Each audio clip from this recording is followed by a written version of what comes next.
Welcome back.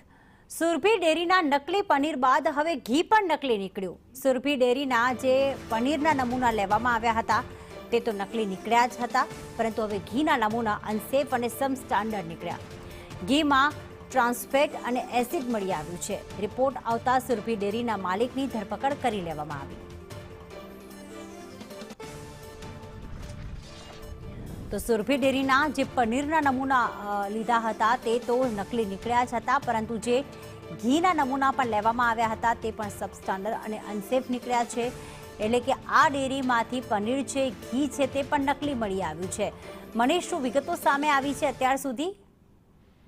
જી બિલકુલ, વાત કરીએ તો સુરભી ડેરીના સંચાલકો દ્વારા સુરતીવાસીઓના હેલ્થ સાથે સીધા ચેરા કરવામાં આવી રહ્યા હોય તેવું લાગી રહ્યું છે. કારણ કે પહેલા નકલી પનીર મળી આવ્યું હતું અને હવે ઘીના સેમ્પલ પણ ફેલ થયા છે. ઘીના સેમ્પલ જે કહેવાય કે અખાદ્ય જે કરવામાં આવ્યા છે.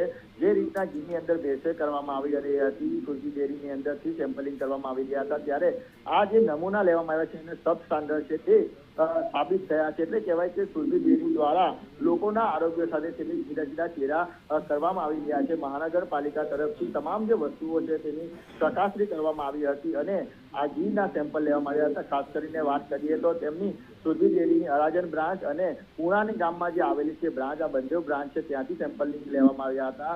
મહત્વની વાત એ છે કે હજારો લોકો છે તે રોજનું ઘી અને પનીર છે તે અહીંથી લેતા હતા અને આરોગતા હતા. પ્રાથમિક તપાસમાં જાણવા મળી રહ્યું છે કે જે પનીર અને ઘી છે તેમાં જે ભેળસેળ કરતા હતા, જેના લઈને લોકોને જે હૃદય રોગ છે તેની સંભાવના પણ વધી જતી હતી. આભાર તમામ વિગતો માટે.